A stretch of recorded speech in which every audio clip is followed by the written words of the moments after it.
সকালে অনেক রান্নার চাপ ছিল, যার ফলে আর বেলকনিতে আসতে পারিনি। এই মাত্র আসলাম, দেখলাম যে বাহ, আমার গেন্দা ফুল ফুটেছে। এই একটা, এই দেখুন এই একটা, তবে আরও ফুটবে, অনেকগুলো ফুটবে। তার সঙ্গে একটা দারুণ উপহার আমি আপনাদের দিব। আমার গোলাপ গাছের সঙ্গে কীভাবে যেন অপরাজিতা হয়েছে, সেটা আবার দেখুন ফুলও ফুটেছে। এই দেখুন এই একটা, এই একটা, আরও হয়েছে।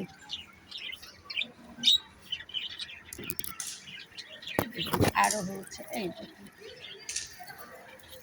এই একটাই দেখুন। এটা আমার উপহার পাওয়া, আমার গোলাপ গাছ থেকেও একাই হয়েছে এই অপরাজিতা গাছটা, যার ফলে দেখছি যে সুন্দর প্রতিদিন এই ফুলটা ফুটতেছে। এই দেখুন খুব সুন্দর। এই যে,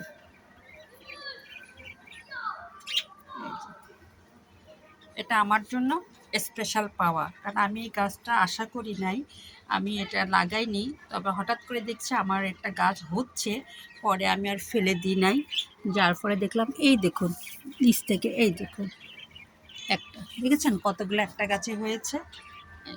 তার সঙ্গে আমার এই গাছটা আছে।